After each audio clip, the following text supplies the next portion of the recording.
Bueno, pues vamos a continuar con la segunda parte de esta conferencia, la milagrosa existencia de Israel. Yisrael se dice en hebreo, Y-I-T, Yisrael. Cuando abordamos el tema o el tópico de Israel, es imprescindible, sobre todo ya que estamos aquí, entender por qué Dios escogió esta nación. Dios, en primer lugar, es un Dios de orden y es un Dios de diseño. Los cielos cuentan la gloria de Dios, vemos en el universo un diseño, ¿correcto? Y vemos un orden, o sea, la Tierra gira en 24 horas sobre su eje, con una inclinación de 23 grados y medio exactamente sobre su eje, en 365 días alrededor del Sol. Gracias a este movimiento alrededor del Sol, tenemos las 4 estaciones del año. Y la Tierra no se mueve de su eje, gira a la misma velocidad de rotación y de traslación.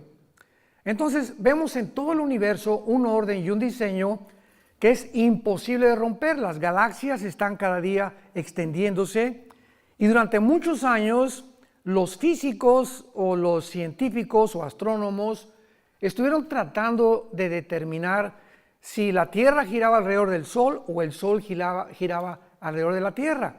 Cuando Galileo Galilei en 1625 más o menos descubre con su telescopio que es la Tierra la que gira alrededor del Sol, el Vaticano lo condenó a muerte. Que lo querían matar porque ¿cómo era posible que un dogma que se había establecido se pudiera violar? Y después pasaron diferentes posiciones y una de ellas fue algo que se acaba de descubrir, que realmente si la Tierra o la materia era eterna o fue creada. Entonces muchos astrónomos y científicos comenzaron a alegar que pues el universo realmente tenía que haber tenido un principio, y cuando comenzamos a entender la Biblia, por ejemplo en Hebreos capítulo 1 que dice, Señor, los cielos envejecerán, pero tú permaneces igual, nos muestra lo que hasta que se descubrió la primera y la segunda ley de la termodinámica, que es la ley base de todas las disciplinas científicas, porque todo se basa en la primera y la segunda ley de la termodinámica. La segunda ley dice que todo se oxida, que todo se echa a perder, así que la misma física estaba estableciendo que realmente la Tierra tuvo un principio y tendrá un final, que es lo que establece la segunda ley de la termodinámica, tal como la Biblia se adelantó a la física, como se ha adelantado a la genética, a la paleontología, a la antropología, a la astrología,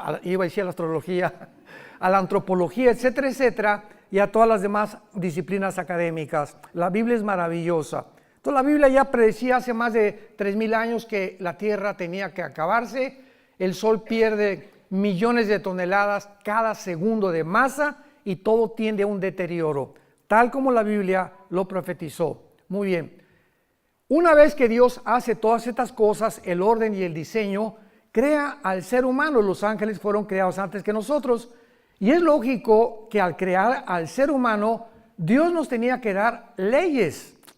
Y a Dios le interesaba, por supuesto, que esas criaturas que somos nosotros, pudiéramos estar conscientes de su existencia. Los animales, los changos, los cocodrilos, los conejos, las tortugas, los insectos, las aves, no tienen conciencia de Dios. Y esta es la más grande diferencia. Si alguna persona me dice, ¿cuál es la diferencia entre nosotros? Como una vez a mi esposa y a mí nos dijo el pediatra de nuestros hijos cuando eran chiquitos, acostamos a Caleb un día y lo tenía examinando el pediatra y nos dice, miren el hoyito que tiene aquí en el coxis, es donde teníamos la cola. Y estoy hablando de un pediatra, director, me reservo, de uno de los más grandes hospitales de pediatría de la Ciudad de México, una eminencia en pediatría. Yo me quedé absorto. ¿Cómo es posible que esta persona siga creyendo en la teoría de la evolución? Yo recuerdo que entonces le pregunté cuál es la diferencia entre los hombres y los animales. No es la crin, no es la cola, no es nada. La Biblia es el único libro que nos dice que no venimos de los animales y que la conciencia de Dios es la que nos distingue de toda la creación. Nunca verás un congreso de conejos, alabaré, alabaré, ni de chimpancés, ni de orangutanes, ni de delfines, que son los animales más inteligentes, ni de perros, porque la conciencia de algo o alguien que existe, dice Eclesiastés 3:11, que Dios puso la eternidad en tu corazón y en mi corazón. No ha existido una sola tribu, una sola civilización, jamás en la historia que no haya adorado a algo o a alguien. Como dijo una vez el doctor Sigmund Freud, el hombre es un ser humano religioso y completamente equivocado, porque Dios no puede ser adorado más que a través de la mente y no del espíritu. De alguna manera, él reconoció que el hombre es una persona incorregiblemente religiosa.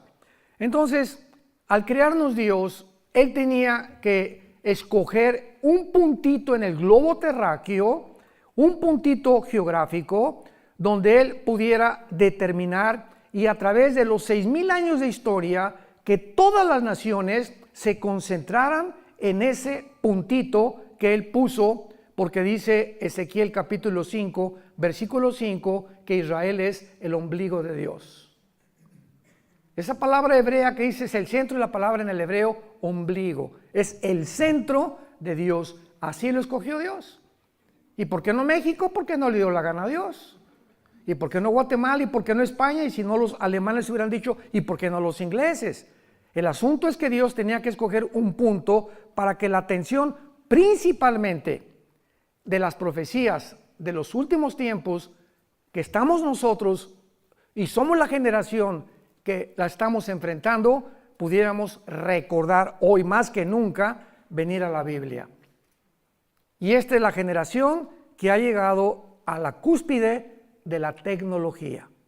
Y esta tecnología es la que está enloqueciendo y convirtiéndose en un Dios para los seres humanos. Entonces Dios escoge a Abraham. Y le dice a Abraham, ven para acá. Abraham no era judío, viene de Irak.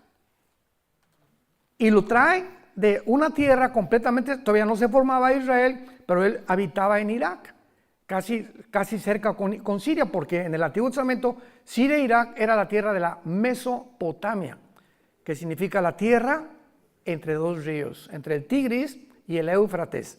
Entonces viene Abraham, Dios le hace la promesa a Abraham, y de Abraham viene Isaac, viene Jacob, vienen las 12 tribus de Israel, de las 12 tribus viene la tribu de Judá, de donde nacería Jesucristo el Mesías. Entonces Dios comienza a establecer, ¿qué cosa? Un orden, un diseño secuencial, cronológico, para poder ordenar la historia, y los cristianos venimos a la Biblia y encontramos en la Biblia este orden cronológico, secuencial, histórico, y conforme la historia va avanzando, descubrimos que simplemente la Biblia se adelanta a la historia. La Biblia es la historia escrita por adelantado, para que nosotros comprobemos que solo Dios lo pudo hacer. Es imposible que el ser humano haya podido determinar desde el principio las leyes de la genética. Génesis 1, 11 y 12. Las semillas tendrán su semilla y se reproducirán de acuerdo a su género y especie. El chango conforme a su género y especie. La naranja tendrá una semillita y contendrá los minerales y las vitaminas que van a beneficiar al ser humano. Las manzanas van a ser manzanas, las uvas van a ser uvas.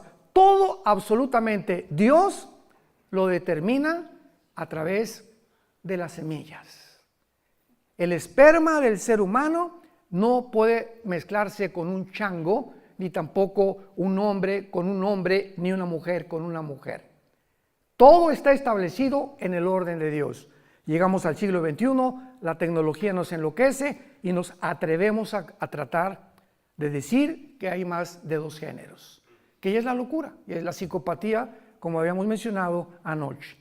Entonces se forma la nación de Israel, y ya vimos hace 2 días para formar la primera nación monoteísta.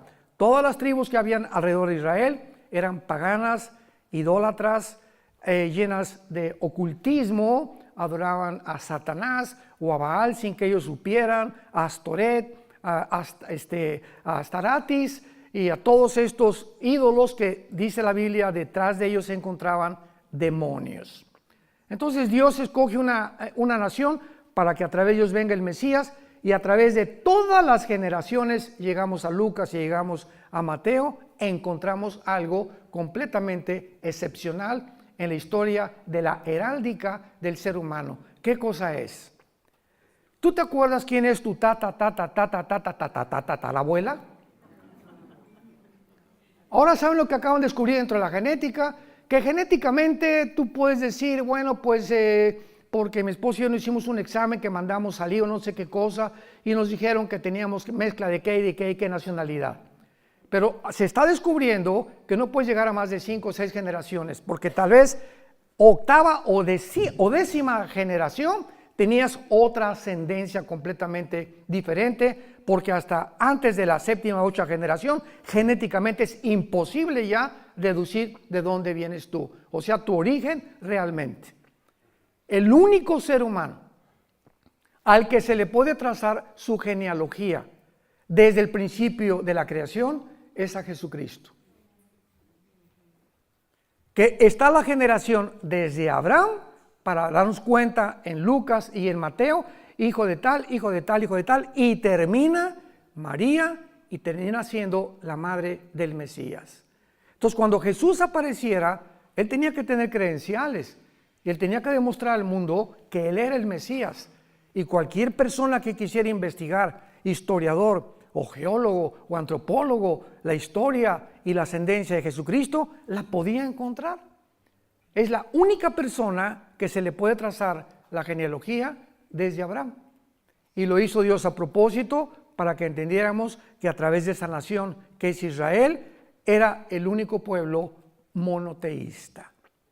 Y por eso hizo que expulsaran a todos los cananeos, porque se mezcló la genética de los ángeles. Quisieron pervertir la genética en el capítulo 6 del Génesis, produjeron una raza híbrida. Fue el primer intento de Satanás de mezclar el esperma con otro esperma, una semilla con otra semilla, prohibido por las leyes de la genética de Dios. Tú no puedes mezclar un caballo con una burra porque nace una mula y la mula es híbrida. Ya no se puede reproducir porque violó las leyes de la genética de Dios, que hasta 1954 se descubrieron. Hasta 1954. Por el doctor Crick y Watson, premios Nobel de Medicina. Muy bien. En segundo lugar, lo vimos también, pues Dios es el legislador de la moral. ¿Quién puede decir que es bueno o que es malo, menos en el tiempo que hemos llegado? Precisamente por ignorar las leyes de la Biblia, se inventan más géneros. Y nada más hay 2 géneros. Y ya cerrando la Biblia, la biología nos dice que somos macho y hembra, varón y hembra, por el cromosoma Y y por el cromosoma 2X de las mujeres. Y el momento que el esperma de mi papá fertilizó el óvulo de mamá, en el momento de la fertilización, los 23 cromosomas de mi padre y los 23 cromosomas de mi madre forman un cigote de 46 cromosomas, y en ese momento de la fertilización somos hombre o mujer. Desde la fertilización está determinado el sexo que tú y yo íbamos a hacer. Esto es impresionante. Y ya esta información del cigote, ¿verdad? Ya dice, tú vas a ser hígado, tu páncreas, tu sistema nervioso, tu corazón, tu piel. Imaginémonos el mecanismo y la inteligencia que existe dentro de una célula. Y tenemos billones de células, todos los seres humanos, conteniendo una información inteligente. Si yo voy en la playa y me encuentro un papel que dice, Chencho, te quiero, te callites y no me recogites. Bueno, este papel no lo escribieron los caracoles, ni los delfines, ni los changos, porque hay una comunicación inteligente, llámale como le quieras llamar. Pero aquí Chencho le está diciendo a su chencha que por qué se cayó, etcétera, etcétera. Esto no fue creado por las arenas de la playa. Entonces inmediatamente deduzco que esto lo escribió un ser humano. Y cuando te metes al microscopio electrónico y descubres que en cada célula de las billones que tenemos existe un código genético con información por el amor de Dios. José María y el burrito que los acompaña, como decimos. Aquí tiene que haber alguien que pudo en el input, o sea, poner dentro de las células una información. Y esa información inteligente no fue accidental, ni se formó de la noche a la mañana. Tiene que haber alguien detrás de eso. Dios entonces nos da las leyes morales. Amarás a tu mujer, no robarás, no fornicarás, no desearás lo que tu prójimo tiene, me amarás con todo mi corazón, etcétera, etcétera. Los 10 mandamientos. Ahí están mis leyes morales, representan mi santidad. Yo soy un Dios santo. Si tú respetas mis mandamientos, te voy a bendecir. Y te irá bien en la vida, en todo lo que hagas. Si yo les dijera ahorita a todos ustedes, ¿quién quiere ser feliz? Solamente un loco diría, no, yo no quiero ser feliz. ¿Quién quiere tener paz? ¿Quién quiere que le vaya bien en la vida? Todo el mundo levantaría su mano. La segunda pregunta que te haría sería, ¿quieres pagar el precio? ¿Cuál es? Ser santo en toda tu manera de vivir. Y cuando hablo de la santidad, hablo del corazón, no de la boca para afuera. Porque Dios conoce las intenciones, lo que pensamos y los deseos que tenemos en el alma. Así que cuando nosotros comenzamos a entender qué es el temor de Dios es la conciencia que Dios las 24 horas del día me observa. Sus párpados ven, sus ojos examinan a los hijos de los hombres.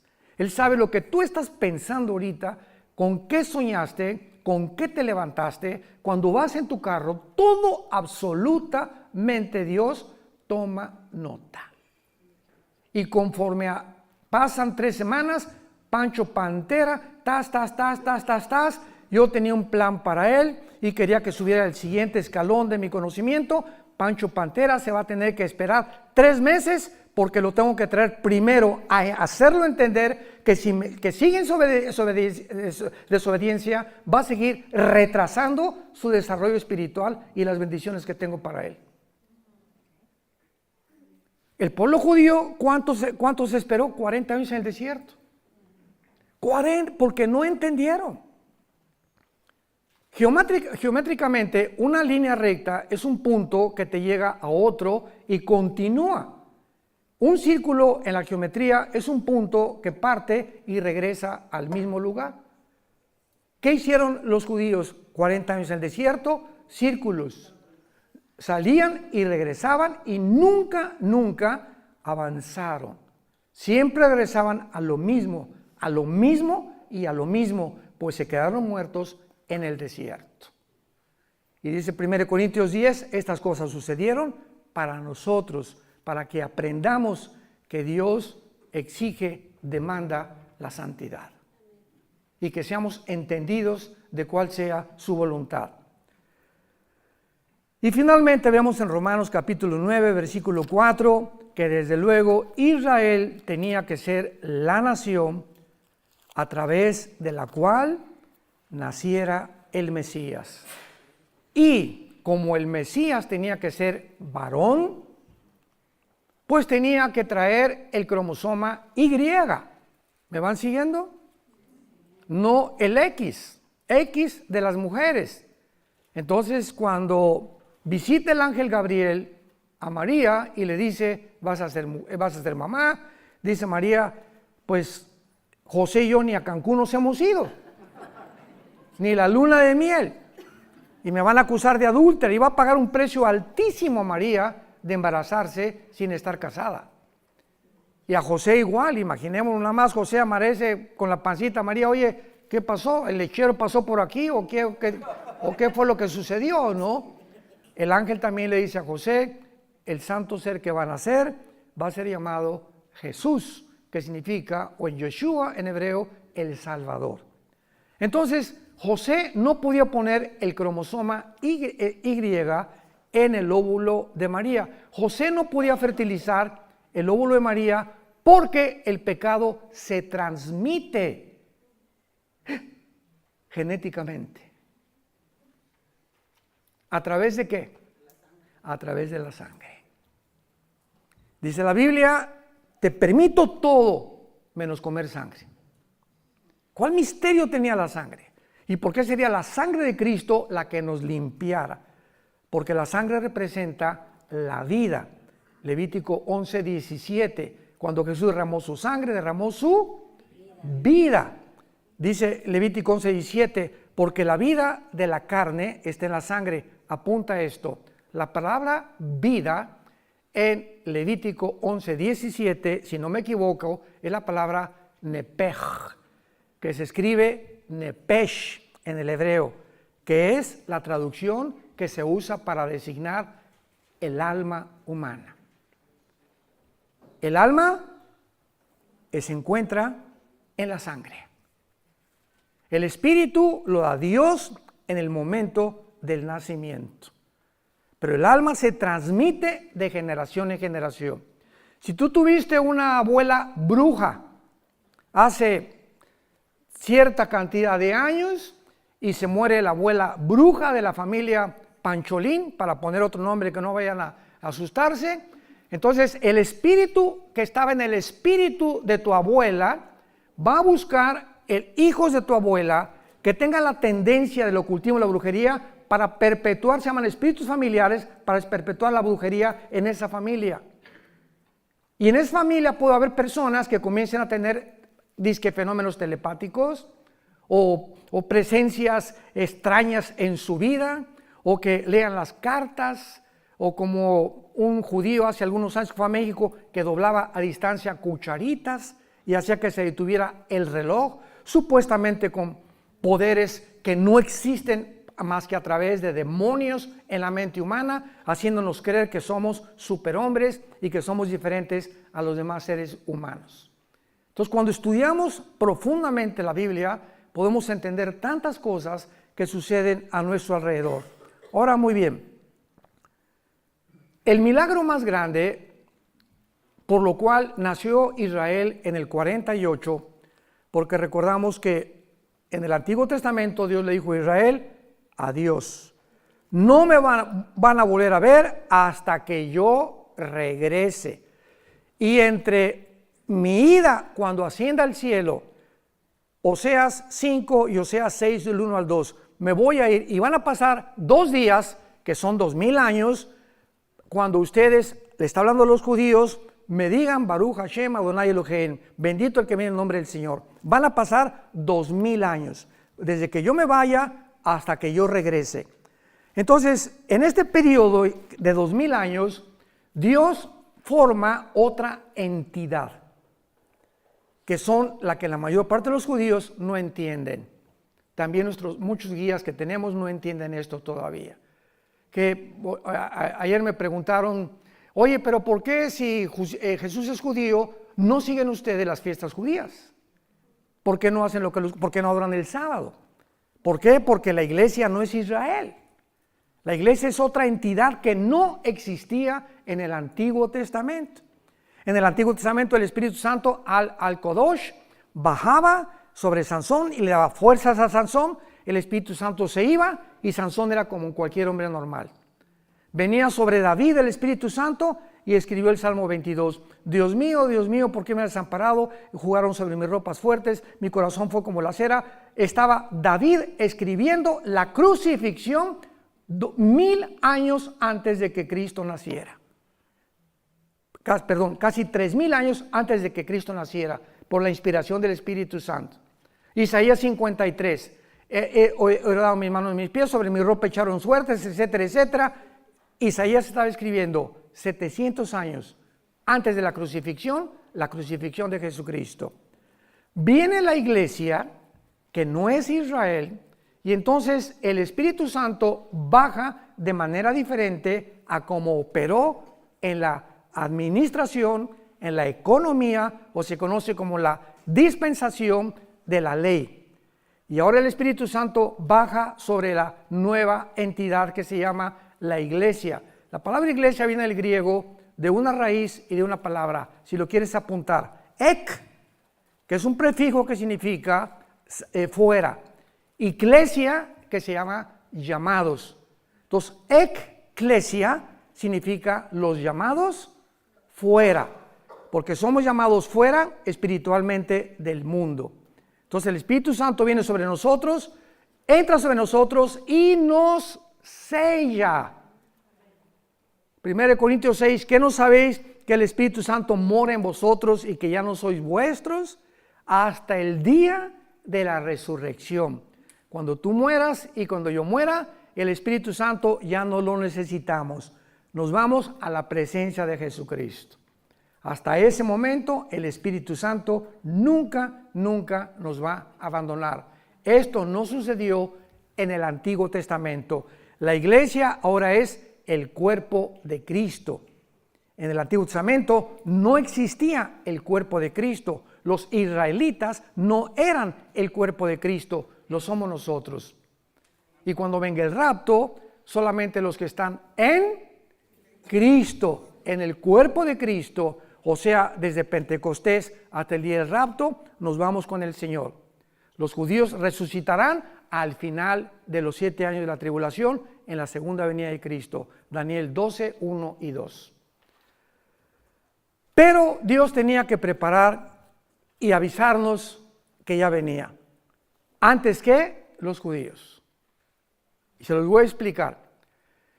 Cuando Jesús vino, preparó el Bautista su venida a través de los bautizos, y comenzó el Bautista a gritar: arrepiéntanse y hagan frutos de arrepentimiento, porque viene alguien que no soy digno de desatar sus zapatos. Juan el Bautista era primo hermano de Jesús, y Juan el Bautista nació 6 meses exactamente antes que su primo hermano, que Jesucristo. Isabel era parienta de María. Entonces, cuando aparece Jesucristo en el río Jordán, mañana en el río Jordán, Juan el Bautista estaba bautizándolos para arrepentimiento de pecados, preparando el camino, porque habían pasado 400 años sin palabra de Dios. De Malaquías hasta el Bautista, Dios no le había vuelto a hablar a Israel. Entonces nos imaginamos la dureza del corazón, que hasta lo rechazaron y lo crucificaron, porque en 400 años el corazón se les endureció. Tenía que el Bautista venir antes y comenzar a preparar el corazón para que cuando apareciera Jesucristo el terreno estuviera flojo. Yo no puedo sembrar en un terreno donde está dura la tierra. Tengo que meter un asadón y rascarle para aflojar la tierra y aventar la semilla y pueda crecer.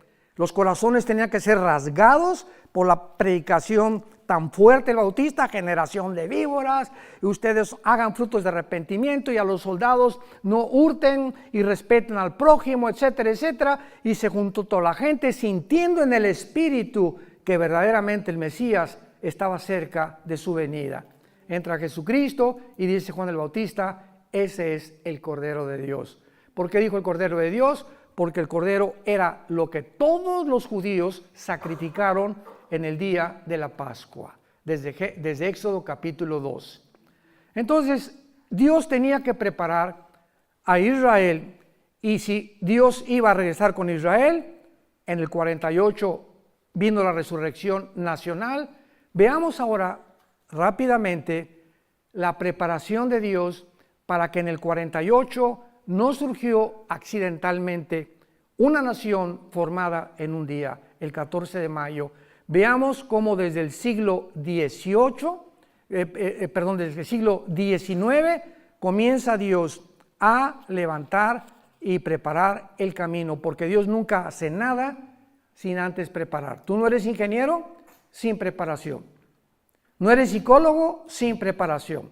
No eres Bocelli o Pavarotti. Pavarotti lo reprobó su maestro de canto porque no lo hacía, tuvo que prepararse, vocalizar 3-4 horas, un pianista 3 o 4 horas. Todos tenemos antes que ir primaria, secundaria, preparatoria, universidad, estudiar, que nos prepara para que finalmente nos entreguen un diploma o un certificado profesional.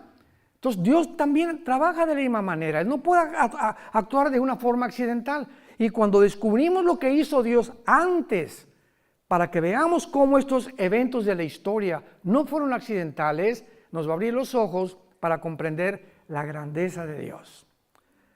El Éxodo fue uno de los milagros más grandes que Dios hizo en el Antiguo Testamento, porque no cabe duda que fue el milagro más portentoso de Dios en el Antiguo Testamento.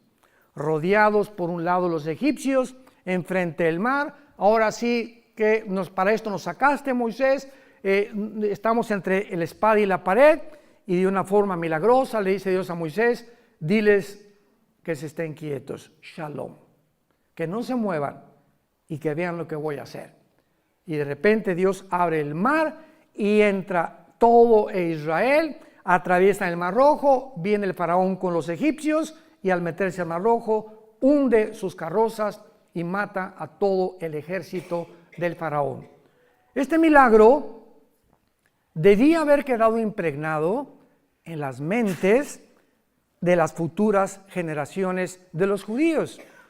Y los judíos tenían la obligación de enseñarles a sus hijos, a sus nietos, etcétera, etcétera, acerca de este milagro, porque les serviría para recordar que Jehová pudo librarlos ¿de qué?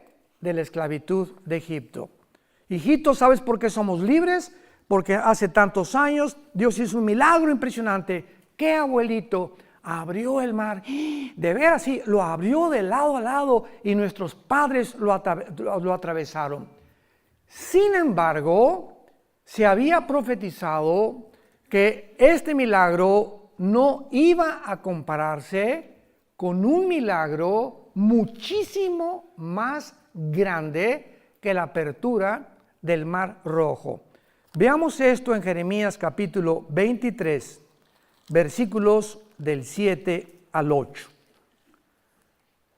Porque para que Israel volviera a nacer, Dios tendría que seguir realizando muchos más milagros que nada más dividir el Mar Rojo. Y veamos algunos de estos milagros que Dios hizo para que Israel sobreviviera en nuestros días y la forma como Dios trabaja en la historia humana. Jeremías 23 del 7 al 8. Escuchen con mucha atención. Por tanto, dice el profeta Jeremías, vienen días, dice Jehová, en que no dirán más. Ya no van a acordarse de qué cosa. Vive Jehová que hizo subir a los hijos de Israel de la tierra de Egipto.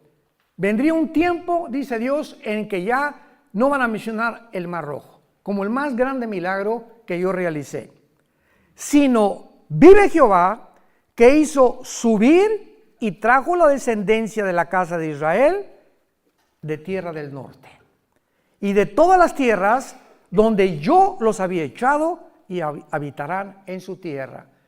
Dios profetiza que habría un milagro, el más grande que se presenció en el siglo XX, cuando Israel, después de casi 1900 de exilio en la diáspora, regresaran a su tierra. Y Dios considera el 14 de mayo de 1948 lo siguiente para nosotros la iglesia.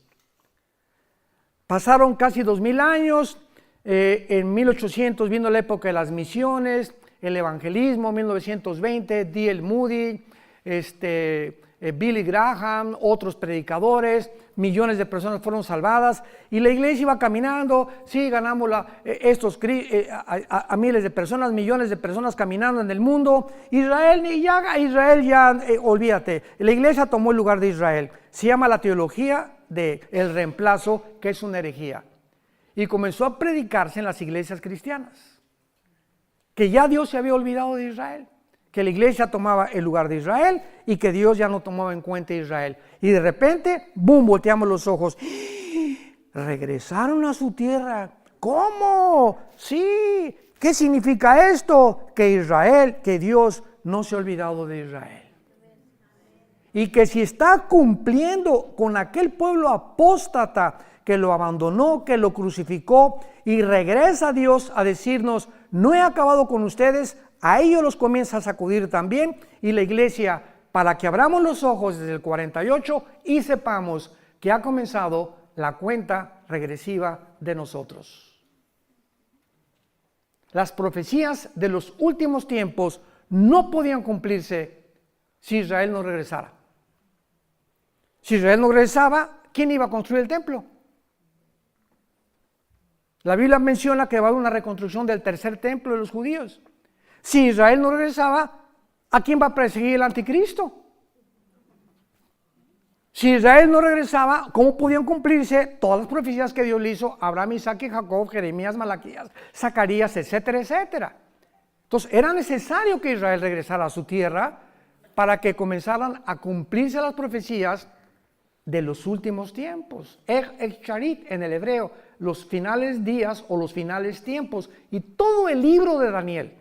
Capítulo 2, capítulo 5, capítulo 7, capítulo 8, capítulo 10, 11 y 12 de Daniel, todas las menciones que se hacen de las profecías de Daniel y las visiones de Daniel, todas se relacionan con el final de Israel en los últimos tiempos, y la señal más grande es cuando regresaron en el 48.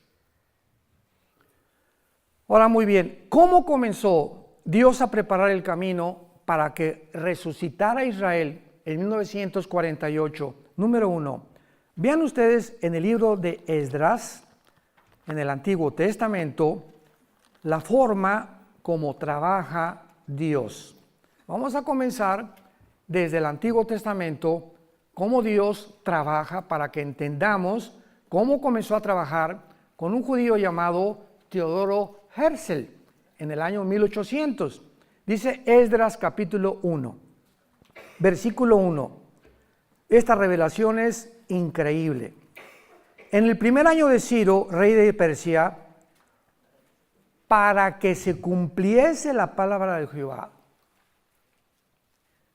para que lo que Dios dijo tenía que cumplirse, despertó Jehová el espíritu de un sacerdote, el sumo sacerdote, algún profeta. Dios tiene que trabajar a través de los gobiernos. Despierta al rey de Persia, que es actualmente Irán, porque hasta 1935 Irán se llamaba Persia y se le cambió el nombre a República de Irán.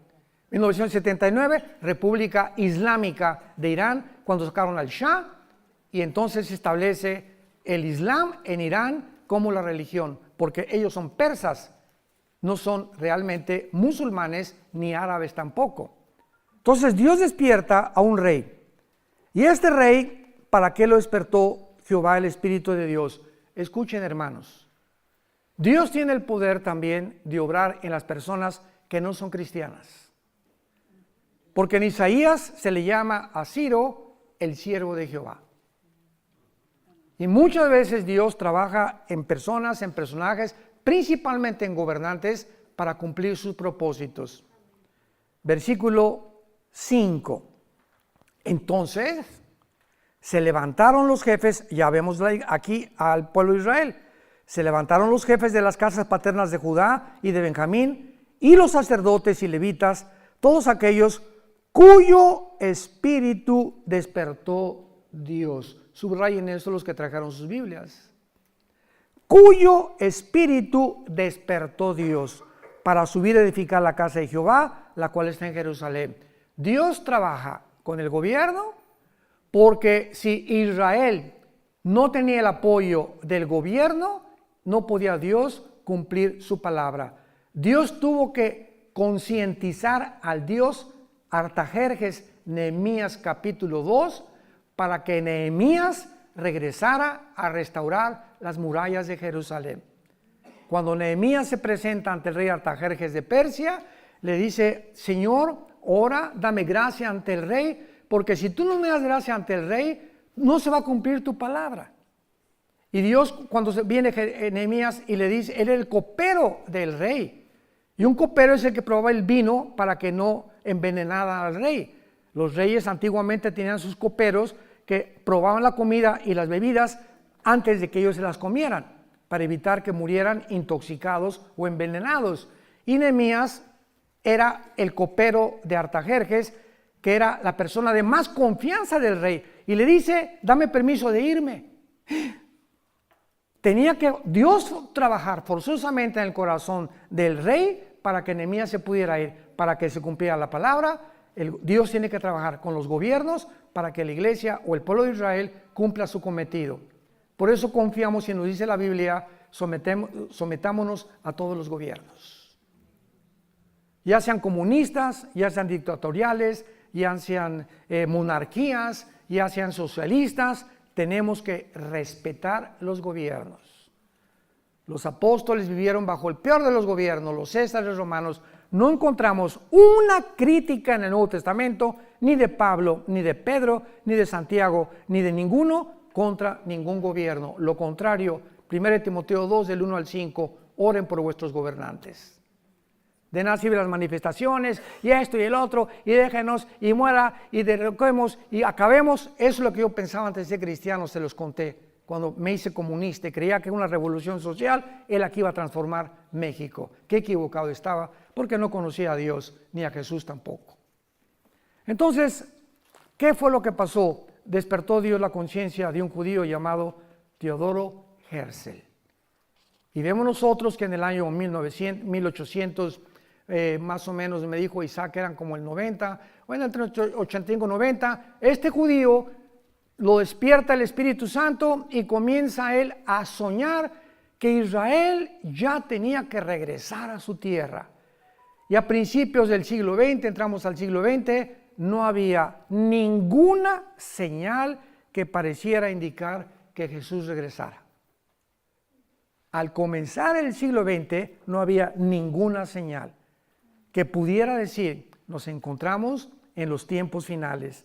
La primera en aparecer fue la declaración de Balfour, o de Balfour, decretada el día 2 de noviembre de 1917 por Balfour en Inglaterra, donde él apela a la Liga de Naciones para que ya Israel se le considere que regrese a su tierra. Pero había un problema. ¿Cuál es el problema para que regresara Israel a su tierra? Pues que el Imperio Otomano Turco, durante 500 años aproximadamente, gobernó el Medio Oriente. Pero tuvo que venir la Primera Guerra Mundial, otra preparación de Dios, que usó la Primera Guerra Mundial Dios, para que comenzara realmente a despertar el interés en las naciones, que los judíos tenían una nación y que se les tenía que regresar. En 1917 Palestina incluía al Israel moderno y a Jordania, pero en 1923 el general Allenby, inglés, entra a Egipto y derrota al Imperio Otomano. Entonces, de 1923 a 1900 aproximadamente 48, los ingleses dominaban el Medio Oriente, junto con los franceses. Y cuando llega el holocausto de los nazis, ¿qué hizo Satanás? Se acercan las profecías, porque aunque no las conoce todas, él sabe que le queda poco tiempo, dice Apocalipsis. Entonces, al ver todas estas cosas y estos puntos que Satanás, con muchísima más sabiduría que nosotros, hasta ahorita lo podemos comprender nosotros, se da cuenta que Israel está cerca de poder regresar a su tierra. Y si regresaba a su tierra, estaba marcado ya el destino de Satanás y sus ángeles caídos. ¿Y qué hace Satanás? Levanta a Adolfo Hitler. Vean ustedes, los que son historiadores y a los que les interesa la naturaleza humana, o psicólogos o psiquiatras, o como les quieras llamar. No existe ningún psicólogo, ningún psiquiatra, ningún historiador que pueda decirnos y contestar esta pregunta. Síganme con cuidado. ¿Por qué Adolfo Hitler, teniendo a Stalin de amigo un país comunista, teniendo a Mussolini y teniendo a Japón de amigos, Adolfo Hitler, y teniendo enemigos a Inglaterra, a Rusia, a Canadá y Estados Unidos, ¿por qué Adolfo Hitler? Vean qué locura. ¿Cómo es posible que sus más grandes enemigos eran Rusia, era Inglaterra, Canadá, Estados Unidos? ¿Por qué se concentra de repente en un grupito de personas étnicas llamados judíos? No tienen tierra, no tienen armas, no tienen ninguna oportunidad de sobrevivir. ¿Por qué se concentra en ellos con tanto odio? Esto nos demuestra una vez más el plan perfecto de Dios. ¿Qué hizo que Hitler le llamara la solución final? ¿Por qué torturarlos en Auschwitz y en campos de concentración a más de 6 millones? Obsesionado, tengo que acabar con estos que se llaman judíos. ¿Quién produjo este odio jarocho? En Adolfo Hitler, claro que Satanás. Así es. ¿Y por qué Satanás produjo esto? Porque vuelvo a repetir, él sabía que si no se comenzaban a eliminar a los judíos, las profecías tenían que cumplirse. Y eliminó a 6 millones. Dios no permitió que eliminara a todos los judíos. Los judíos sobrevivieron el holocausto. Y esta fue otra de las señales que Dios mandaba al mundo. Si Hitler los hubiera exterminado, no existiría la nación de Israel. Vean cómo a través de los eventos de la historia podemos ver la mano de Dios desde arriba. Dios le ha dado libertad al ser humano, pero Dios es el que controla el destino de la historia humana. Que parecen contradicciones, ¿verdad? A pesar de que Dios nos ha dado la libertad y el libre albedrío, al mismo tiempo Dios tiene el control del final de la historia humana. Y la historia humana va a terminar exactamente como Dios lo estableció. Entonces, no hay duda que los eventos de 1917 marcaron el inicio del regreso de Israel. Pero veamos algunas otras cosas más, aparte de que se previno el genocidio nazi. Cuando llegan los ingleses, todo lo que es el Medio Oriente no estaba como está ahorita. No está como está ahorita. Vean ustedes en Lucas. Esto es increíble y maravilloso. ¿De qué forma Dios comienza a organizar el Medio Oriente para que nazca Israel? Lucas 21, versículo 29 al 32. Y con esto terminamos. También les dijo una parábola. Vean con mucha atención la Biblia. Mirad la higuera y, si leen Mateo 24, nada más dice la higuera. Pero Lucas agrega y los árboles. Y hemos hablado y nos hemos desgastado en demostrar que la higuera es Israel. Porque el día anterior Jesús maldice una higuera. Y dice, no volverás a tener fruto. Y está maldiciendo simbólicamente a la nación de Israel. Entonces, si la higuera representa un árbol, ¿qué representan todos los árboles? Pero aquí el Espíritu Santo nos fija nuestra atención en no solamente ver la higuera, sino que dice, y todos los árboles. Cuando ya brotan, viéndolo, saben por sí mismos que el verano está cerca. Así también ustedes cuando vean estas cosas, sepan que el reino está cerca. De cierto les digo, no pasará esta generación hasta que todo esto acontezca. Los ingleses y los franceses se formó el Medio Oriente, todo junto con Israel, en menos de 15, 20 años, tal como lo conocemos actualmente para que naciera Israel. Escuchen esto ustedes, Afganistán se forma en 1919, Egipto 1922, Arabia Saudita 1932, Persia o Irán, 1935. El Líbano, 1943. Siria y Jordania, 1946. Israel, 1948. En menos de 30 años, en el siglo XX, se independizan y se forman las naciones que forman actualmente el Medio Oriente y que tenían que existir para que Israel resurgiera y renaciera y resucitara, y estas naciones alrededor se convertirían en sus más acérrimos enemigos.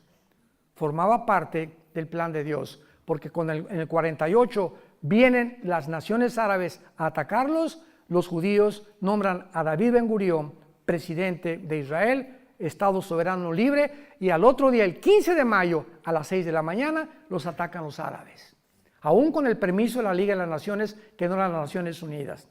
1956 viene otra guerra, el 67, vamos a hablar de ello, es la guerra más milagrosa de la historia, de acuerdo al general Schwarzkopf, que fue el presidente de la cadeta de militares West Point y que fue el general de la guerra del Golfo Pérsico, que dirigió todos los ejércitos, 29 ejércitos contra Saddam Hussein para sacarlo de Kuwait. El general Schwarzkopf dice en su libro, en sus memorias: en la historia de la milicia y de las guerras nunca ha habido una guerra tan milagrosa como la guerra de 1967, la guerra de los 6 días. Y le preguntaron ¿por qué? Y contestó ahí en su libro el general Schwarzkopf, y dice así: porque los israelitas tenían 12 a la 15ª potencia de salir vivos. ¿Conocen ustedes lo que se llama la ley de las probabilidades? Aquí seremos 300 personas. Pregunta, para que podamos entender y terminamos en este momento. Si nos rodea, somos 300 personas. Si nos rodea un ejército de 5,000 soldados, con metralladoras, y tenemos nosotros 20 rifles. Dentro de las leyes de las probabilidades, ¿cuántas tendríamos de salir vivos? Ninguna. Son las mismas probabilidades que en junio de 1967 los rodearon 22 millones de árabes a los judíos, dirigidos por el presidente Nasser de Egipto. Se comunicó con el presidente de Líbano, de Siria e Irak. Al final el rey Hussein lo engañaron que iban ganando, y se involucra Jordania también, 5 naciones árabes, sobrepasando de una forma espectacular a los judíos. Los judíos en 6 días toman los aviones. Hasta ahorita son los mejores pilotos del mundo. Y el primer día se van sobre Egipto a las 5:30 de la mañana, cuando estaban dormiditos, y en 1 hora barrieron toda la aviación de Egipto. Se fueron con Siria, barrieron todos los aeropuertos de Siria. Se fueron contra el Líbano. El 4.º día no había aviación de los enemigos. ¿Por qué? Porque desde el aire se pelean las batallas con la oración. Esto todo es un símbolo increíble del cristianismo. Y ya que habían acabado desde el aire con todos los aviones, se subieron a los tanques de guerra. Y era una desarticulación de todos los ejércitos, que en 6 días a 22 millones, casi de 5 naciones árabes, las vencieron. ¿Saben por qué ganaron en 6 días? Porque el 7º tenían que descansar. Hasta con eso, no, esto es increíble. Cuando uno se traslada y uno comienza a ver, como ahorita estamos en Israel y vemos todas las maravillas y no comprendemos su historia, no nos podemos maravillar tanto como en estas noches. Mañana nos vamos a maravillar más, porque estamos descubriendo que Dios demuestra a través de la nación que Él existe. ¿Por qué escogió Dios Israel? Porque es la evidencia más grande de la historia de la existencia del Dios Todopoderoso que tú y yo servimos a través de su Hijo Jesucristo. Amén. Te damos gracias, Señor, por tu palabra en esta noche. Gracias, Señor, por dejarnos escrito estas maravillosas revelaciones y hacernos comprender que eres un Dios de orden, eres un Dios de diseño, que has escogido la historia para escribirla, para que nosotros recurramos a las Sagradas Escrituras y podamos descubrir, mediante la guía del Espíritu Santo, las verdades escondidas. Porque tu palabra dice en Colosenses 2 que en Cristo están escondidos todos los tesoros de la sabiduría y del conocimiento. Y si tenemos a Cristo entre nosotros, su sabiduría y este conocimiento, Él quiere cada día impartirnos más y más y más, porque el camino del justo es como la aurora, que va en aumento hasta que el día es perfecto. Pero muchos pueden detener este crecimiento y esta madurez por pecados no confesados, por creer que el mundo nos puede ofrecer cosas más bellas y con mejores valores que la palabra de Dios. Como dice Salomón en el capítulo 3 de Proverbios, adquieran sabiduría e inteligencia, porque vale más que los diamantes, que las joyas, que las perlas, porque los diamantes compran realmente las cosas materiales, pero la sabiduría te hace vivir en bienestar con tu esposa, con tus hijos, y la sabiduría te va a enseñar a qué cosas en la vida debes dedicar tu existencia. Gracias, Padre, por tu palabra y por la sabiduría dentro de nosotros, inexplotada, que todavía permanece Jesús esperando revelarnos a través de nuestra consagración cada día más y más para su gloria eterna. En el nombre de Jesús. Amén. Porque es una de las evidencias más grandes, ya que la tercera parte de este libro son profecías. Una tercera parte de la Biblia está relacionado con profecías. Y Dios nos ha dejado estas profecías para decirnos cuánto nos ama. Esa es la principal razón. Dios no quiere que seamos sorprendidos por los eventos que están sacudiendo al mundo actualmente. Es un mundo desarticulado completamente, es un mundo que se encuentra a la orilla de un abismo, es un mundo donde la mayor parte de las personas están manifestando síntomas de psicopatía, de locura.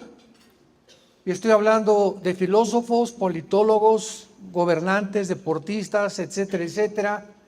Parecería como que el mundo ha perdido completamente la brújula, amenazado ya por una próxima guerra nuclear, caída posiblemente este año del dólar, una inmoralidad y degeneración sexual que ni en Sodoma y Gomorra se había visto. En fin, es un mundo al cual la Biblia profetizó que íbamos a llegar algún día. Una raza humana que se ha olvidado que no somos dioses, damas y caballeros. No venimos tampoco de los animales, fuimos creados a la imagen y semejanza de Dios. Y tanto la raza humana como los animales y los peces y las aves, solamente hay dos géneros: hombre y mujer. No hay más.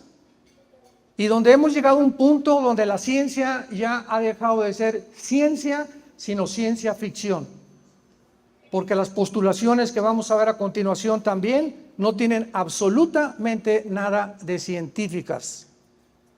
Donde los gobiernos, ¿verdad?, después de que el comunismo cayó en el siglo pasado, en 1991, con más de 85 millones de muertes, y donde el mundo creyó que habíamos ya, bueno, ya el occidente, vamos a levantar el capitalismo, el libre mercado, ya Estados Unidos va a ser el vencedor, etcétera, etcétera. Ya jamás se volverá a levantar el comunismo, esa ideología que demostró una grave equivocación. No fue así. Se volvió a desenterrar esta ideología y actualmente, pues, ¿quién se iba a imaginar que Estados Unidos de Norteamérica, que fue el país que ganó la Segunda Guerra Mundial junto con Rusia, con Inglaterra y Canadá, pudiera haber permitido convertirse en un país socialista? ¿Quién se hubiera imaginado eso? Cuando fueron los portadores, los baluartes de la libertad y de la democracia. Y actualmente, ¿verdad?, la administración que rige Estados Unidos es una administración completamente anticristiana, antidios, antiprincipios judeocristianos. Vuelvo a repetir, el mundo se encuentra en llamas. Quiero compartir con ustedes en esta mañana algunos síntomas, algunas señales de que realmente la Biblia nos puede dar una directriz muy clara de que nos encontramos en la última generación. Creo que para esta hora hemos llegado, es una generación desafiante, una generación tal vez, no sé, 4, 5, 6 años, el 2030 se termine, no sabemos el día ni la hora, lo único que sabemos es que hemos llegado al final de la historia. Como lo sabemos, vamos a ver y vamos a enunciar algunas señales bíblicas que nos pueden alumbrar un poco más el entendimiento, porque es la hora en la que los cielos y la tierra pasarán, pero la palabra de Dios permanecerá. Todo se está derrumbando a nuestro alrededor, filosóficamente, científicamente, moralmente, pero tenemos la palabra profética más segura, a la cual haríamos bien en estar atentos como a una antorcha que alumbra en tanta oscuridad, hasta que el lucero de la mañana venga, que es Jesucristo, que ya no tarda. Ya se oyen los cascos del Apocalipsis en el cielo, viene Jesús a juzgar al mundo. Ya no viene a morir en una cruz como hace 2000 años, viene a juzgar el mundo. Prepárate pues tú a encontrarte el día que tú te mueras, creas o no creas, con Dios. En el libro de Daniel, que fue escrito hace aproximadamente 2600 años, el libro de Daniel, los que tengan su Biblia lo pueden abrir en el capítulo 12, se encuentra de una forma cronológica y sucesiva, asombrosamente, que solamente Dios lo pudo haber hecho, precisamente lo que la historia después ha corroborado y comprobado. El libro de Daniel describe el orden de todos los imperios mundiales, señores historiadores que nos visitan, tal exactamente como la historia lo pudo corroborar y comprobar. Daniel describe claramente, él vivió en el imperio babilónico, él no sabía qué imperios iban a venir después.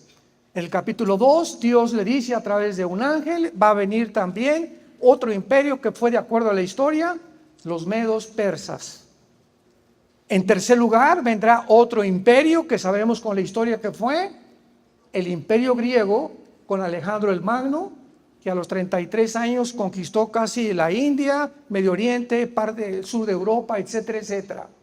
Y en cuarto lugar se profetizó el imperio romano, que vendría a acabar completamente y a dividirse, duró como 1500 años en el lado oriental, entre Estambul, Turquía, Alejandría y Roma, y de ahí a nuestros días solamente esperamos el último imperio mundial o el gobierno mundial que la Biblia profetiza que ya se está formando en lo que se conoce como el globalismo o el nuevo orden económico mundial, que lo puedes encontrar en el Foro Económico Mundial que dirige Klaus Schwab, un alemán, lo puedes encontrar en la Organización Mundial de la Salud o en la Organización Mundial de las Naciones Unidas. Todas estas organizaciones no gubernamentales hablan claramente acerca de que nos acercamos a un nuevo orden mundial. Y donde ya a través de la pandemia, que vamos a ver después con algunas preguntas, pudo demostrarse que el mundo está ya preparado tecnológica y genéticamente para que un solo hombre pueda gobernar el mundo. Todavía el siglo pasado no había llegado el mundo a la evolución tecnológica a la que hemos llegado en el siglo XXI. Pero ya está todo preparado y se demostró con la pandemia qué fácil es controlarnos. Qué voracidad de los gobiernos que se precipitaron con una velocidad vertiginosa a tratar de demostrar cada vez más autoritarismo, más dominio, más control sobre los ciudadanos, aprovechándose de un virus para tratar de poder demostrar que mientras más miedo haya en el ser humano, es más fácil controlarlo. Y qué interesante que la Biblia nos muestra que el enemigo más grande del ser humano y la antítesis de la fe es el miedo. Y desde el Génesis hasta el Apocalipsis, las palabras son: no temas, yo soy tu Dios que nunca te voy a dejar y nunca te voy a abandonar. No permitas que ninguna circunstancia de alrededor entre a tu vida o a tus pensamientos y te quite la paz. No permitas que la caída del dólar o que el petróleo, las revoluciones o los golpes o una guerra nuclear muevan la seguridad y la tranquilidad que solo el Espíritu de Dios nos puede dar. Aquellos que verdaderamente, con un amor nacido del corazón, con una conciencia limpia y con una fe no fingida, siguen a Jesucristo, el Hijo de Dios. El pasaje que nos atañe está en el capítulo 12 de Daniel, versículo 4, y se le dan estas palabras al profeta Daniel. Pero tú, Daniel, le dice el ángel Gabriel, que es el mensajero que también 600 años después se le apareció a la Virgen María. El ángel Gabriel es el mensajero de Dios. Fue el mismo ángel que le anunció a María que iba a ser madre, no estando embarazada, y explicándole cómo iba a ser el nacimiento del unigénito Hijo de Dios. Este ángel, 600 años antes de Cristo, se le aparece a Daniel y le dice: Daniel, cierra las palabras y sella el libro, o sea, las profecías que se encuentran en este libro, hasta el tiempo del fin.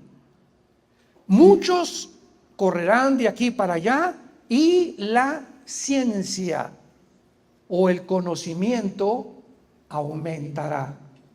Damas y caballeros, ¿sabían ustedes que de casi 6,000 años de historia brincamos del burro al motor de gasolina? Lo que no se inventó en casi toda la historia del ser humano hasta el año de 1900. A principios del siglo XX, el mundo entra por primera vez. Henry Ford fabrica el carro modelo T a 25 kilómetros por hora. 1905, 1906, los hermanos Wright, la primera tentativa de volar. 1929, Alejandro Fleming descubre la penicilina. 1932-33 comienza el experimento para bombardear el uranio 235 entre el doctor Oppenheimer y el doctor Enrico Fermi, respectivamente, al de Alemania y de Italia, y logran penetrar. Ahí está la película ya ahorita muy famosa, Oppenheimer, donde bombardean el átomo y producen por primera vez la fisión nuclear. El mundo entra en la Segunda Guerra Mundial a un tiempo donde ya las armas nucleares no van a ser juguetes, van a ser utilizadas como lo fueron en Nagasaki y en Hiroshima, en Japón. 1952, Rusia fabrica la primera bomba de hidrógeno. En el 57, la primera plataforma espacial. 1969, llegamos a la Luna. 1970, el primer iPhone o el celular. Las computadoras y las plataformas y los satélites de comunicación espacial que de China, sabes, ahorita prende la televisión y sabe lo que pasa en México o lo que pasa en China. Gracias a los satélites alrededor comienza una comunicación jamás alcanzada. Y uno de los descubrimientos más grandes que voy a profundizar más grande es cuando descubrieron la molécula del ADN o el ácido desoxirribonucleico, o lo que se conoce como la información, que en cada millón de nuestras células se encuentra algo escrito por el Creador. Lo que hizo que la teoría de la evolución, que se enseña desde hace más de un siglo en las universidades, sin tener ninguna prueba científica de que venimos de los animales, se continuó enseñando. Como decía Joseph Goebbels, el ministro de propaganda de los nazis, cuando una mentira se propaga 100 veces, se acaba aceptando como una verdad. Muy bien. Vemos nosotros entonces que el mundo ha entrado a una época del conocimiento asombrosa. Llegamos al siglo XXI y ya encontramos una explosión, que todo es chip, todo es cibernético, y ahorita nada nos sorprende, y ahorita todo es la inteligencia artificial, transhumanismo, satélites de comunicación, etcétera, etcétera. Un mundo donde, vuelvo a repetir, ya puede ser controlado por una sola persona.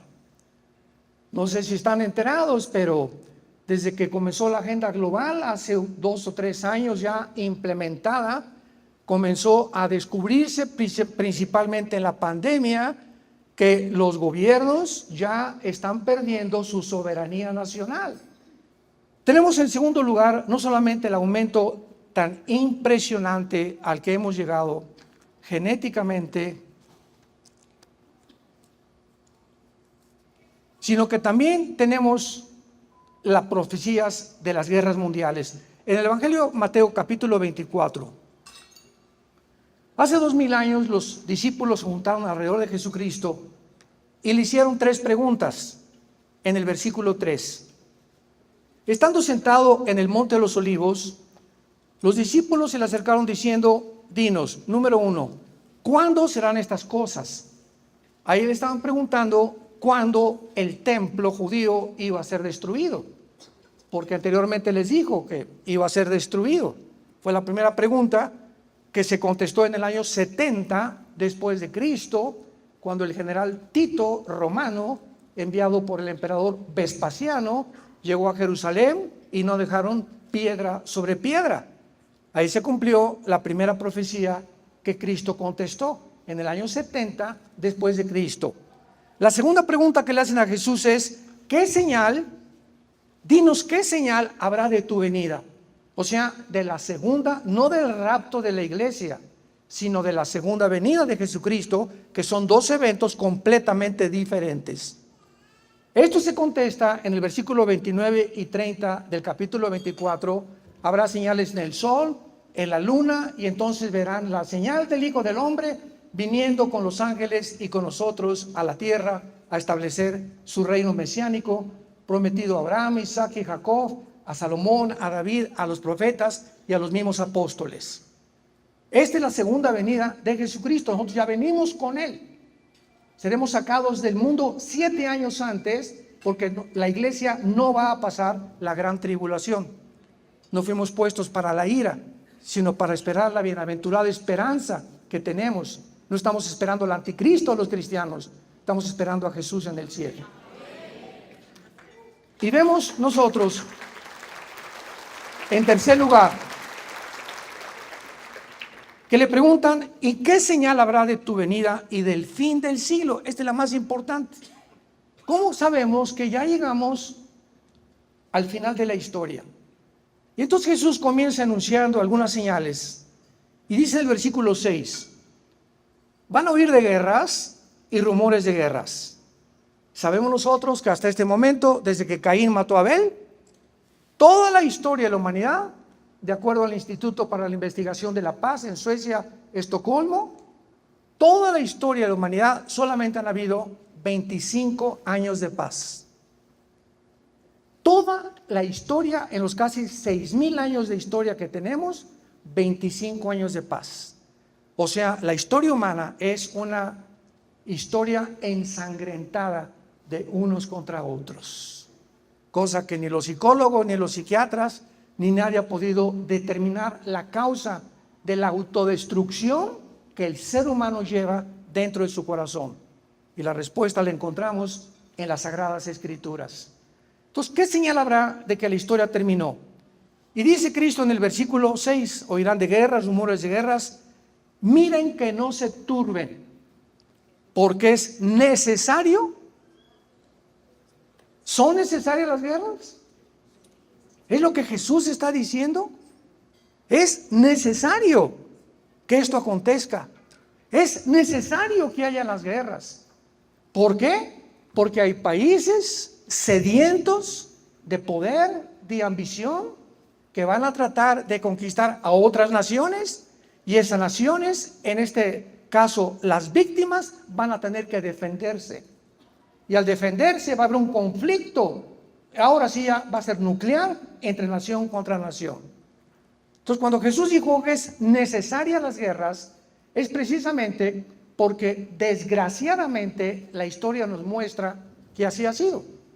Pregunta, como un ejemplo, ¿qué hubiera sucedido en 1940 si Estados Unidos, Rusia que de una forma irónica era comunista con José Stalin, Winston Churchill en Inglaterra y Canadá no hubieran intervenido para que los nazis propagaran su veneno en Europa y en el mundo entero. Cuando los malos triunfan es porque los buenos no hacen nada. Si hubiera quedado el mundo impasible, impávido, y los nazis hubieran continuado, estarían completamente gobernando el mundo en el siglo XXI, el nazismo. Pero se levantaron hombres que dijeron no vamos a permitir esto y tuvieron que ir a hacer el desembarco en Normandía, entraron por las playas de Francia hacia Berlín, por el lado oriental venía Stalin, del norte Inglaterra, del occidente Estados Unidos, y así pudieron entrar a Berlín y acabar con una locura de un hombre que quería crear una sola raza, la raza aria, que fue el sueño final de Hitler.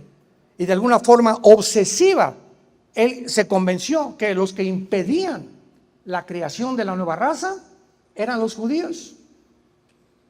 Y en ese tiempo los judíos eran un grupo étnico, sin armas, sin fuerza, sin nación, sin nada. ¿Qué le estaban haciendo a los nazis? Nada. Y de repente Hitler deja a Rusia y deja a Inglaterra y deja a Estados Unidos y se concentra en un grupo pequeñísimo de judíos étnicamente indefensos y le llama la solución final. Y dictamina abrir campos de concentración por toda Alemania para ahogarlos en gas. ¿Quién le metió esa idea a Hitler? Que eran los que iban a impedir que el nazismo pudiera progresar, por lo cual se obsesionó con ellos. Ningún sociólogo, ningún antropólogo te puede responder qué fue lo que hizo a Hitler obsesionado con el pueblo judío.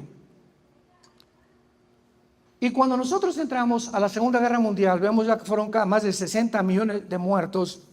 Nunca en la historia había habido nación contra nación, reino contra reino, porque se levantará nación contra nación y reino contra reino. Habrá pestes, hambres, terremotos en diferentes lugares y todo esto será principio de dolores. ¿Cuándo comenzó esto? En la Primera Guerra Mundial, la Segunda Guerra Mundial. Nunca en la historia ha habido nación contra nación, ni reino contra reino. Y después de esto ha habido más de 135 golpes de Estado. En África ha habido más de 180 golpes de Estado, nada más en el continente africano. En Níger acaba de pasar uno hace 2 semanas. Y estamos en un mundo continuamente obsesionado por ver quién quiere apoderarse de los demás.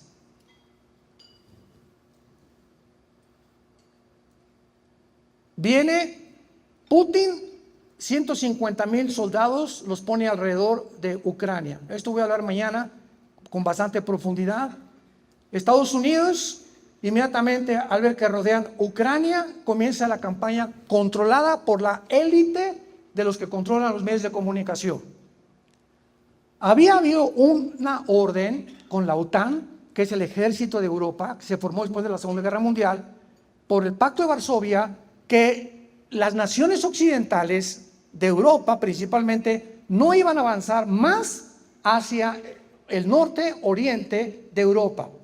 O sea, Lituania, Latvia, Estonia, Suecia, Finlandia, Estocolmo, etcétera, etcétera, Ucrania, Bielorrusia, Kirguistán, Uzbekistán, Kazajistán, etcétera, etcétera, etcétera. Sin embargo, cuando Putin entra en el siglo XXI a Rusia como gobernante, violan el Pacto de Varsovia, las naciones, y es el presidente Biden actualmente el que decide lo siguiente: fui avergonzado cuando nos sacaron de Afganistán.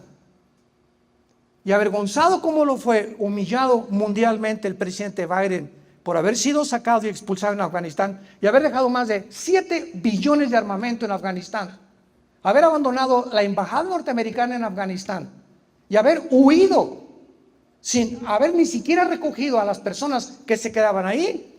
Pues pasaron el tiempo y dijo, pues ahora viene, me voy a sacar esta espina de mi vida. Vamos a conquistar Rusia. Y comenzó a planear mandar misiles nucleares a Ucrania. Y cuando Putin se entera, y esto no estoy haciendo yo a Putin ni defendiendo a ninguno, estamos poniendo los puntos sobre las CIES, al pan pan, al vino vino. Putin se empera violando el pacto de Varsovia. Yo no voy a permitir que pongan aquí la OTAN y Estados Unidos misiles apuntando a Moscú, que en 8 minutos llegaría y acabaría con Moscú. Y por eso rodeó Ucrania con todos estos soldados. Ya para no ser largo, ¿verdad? Vino la intervención, sanciones económicas, etcétera, etcétera, cosa que no ha funcionado. Pero ahora nos encontramos ya ante un Putin que no va a salir y que tiene el deseo, vamos a hablar de eso mañana, de poder conquistar la antigua Unión Soviética, que fueron 15 repúblicas que se separaron y que él quiere volver a reunirlas para volver a engrandecer el imperio soviético una vez más. Y el presidente Biden ha quedado otra vez como un pelele ante Europa. Los europeos ya no confían en Estados Unidos, el dólar se está cayendo, se junta Rusia, China, la India, Arabia Saudita e Irán para poder tener otra moneda que compre el dólar, el petróleo, perdón, y no el dólar. En cuanto nosotros oigamos que estas naciones comiencen a comprar el petróleo en yuanes o en rublos rusos, adiós Estados Unidos, porque su deuda externa es de 33 trillones de dólares. Se acabó Estados Unidos y bíblicamente Estados Unidos no aparece en la Biblia. Así pues, estas guerras mundiales nos muestran cuán cerca estamos ya del final.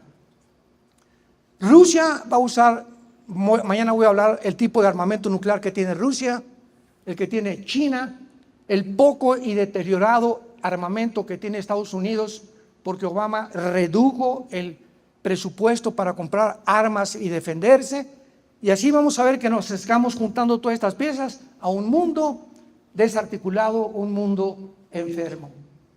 La ambición de los gobernantes es cada vez más grande.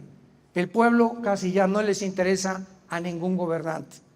Si alguien me preguntaba, como el otro día en un programa de televisión, ¿podría usted nombrarme 2 gobernantes actualmente en el mundo que puedan realmente destacar como hombres de integridad moral y que realmente les interese, como un Winston Churchill, una Margaret Thatcher, una Golda Meir allá en Israel, algún Bolsonaro como en Brasil? Les dije, no lo puedo nombrar, y si lo tengo me lo reservo, pero no habría más de 2 o 3 que les pudiera mencionar. Es el mundo político en que nos encontramos, un mundo convulsionado por la ambición, por la desintegración y por acabar moralmente con nosotros, porque mientras más se deprave la raza humana, menos hijos hay.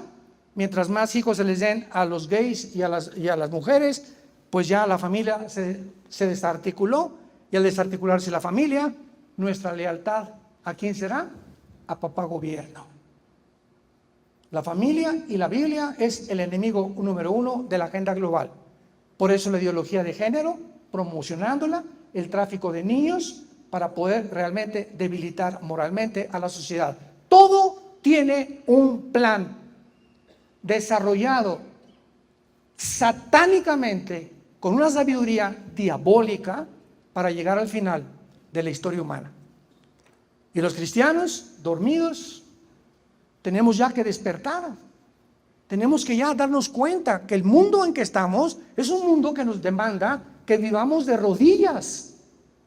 Tenemos que aumentar nuestra vida de oración, comprender el poder de la oración, tener paz, guiar a nuestros hijos, darles buen ejemplo a nuestros hijos, predicar el evangelio de la gracia de Dios a las naciones. Tenemos ya que levantar la antorcha de la luz de la verdad. Jesús dijo, yo soy la luz. La única luz no es Mahatma Gandhi, ni Buda, ni Zoroastro, ni Mahoma. Es Jesucristo el que dijo, yo soy el camino, la verdad y la vida.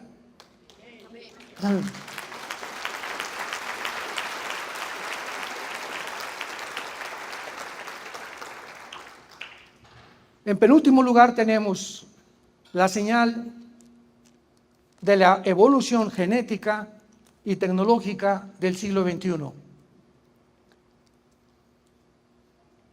Un hombre llamado Charles Darwin se fue a las Islas Galápagos, cerca del Ecuador, a tratar de poder descubrir si había la mutación de una especie a otra especie. Yo recuerdo en 1980-90 que comenzamos el ministerio, mi carga eran los universitarios. ir a la Facultad de Filosofía y Letras en la UNAM en México, de Ciencias Políticas. Tuve varios también invitaciones a la Facultad de Medicina, de Psicología, para demostrarles con un libro que se llama La Biblia, que todo lo que el hombre conoce en la disciplina académica de las matemáticas, química, biología, genética, la disciplina que tú quieras mencionar, la Biblia va mucho más adelante, pudiéndonos mostrar que solamente Dios lo pudo hacer. Hasta 1954 el doctor Hendricks y el doctor Watson les dan el premio Nobel de Medicina porque descubren la molécula del ADN. ¿Qué es el ADN? Para muchos que no están enterados, el cuerpo humano tiene billones de células en el cerebro, ¿verdad? Neuronas, etcétera, etcétera. Todos estamos llenos de células. Y en cada una de tus células, tú y yo tenemos un código. Un código. Vamos a poner el lenguaje moderno. Tenemos un programa. Si yo prendo una computadora y aparece un programa, ¿qué posibilidad existe en la ley de las probabilidades de que yo diga, este programa entró del aire, apareció solo? Van a decir, pues, brujería o algo así, magia, pero no puede nada, de la nada no produce nada.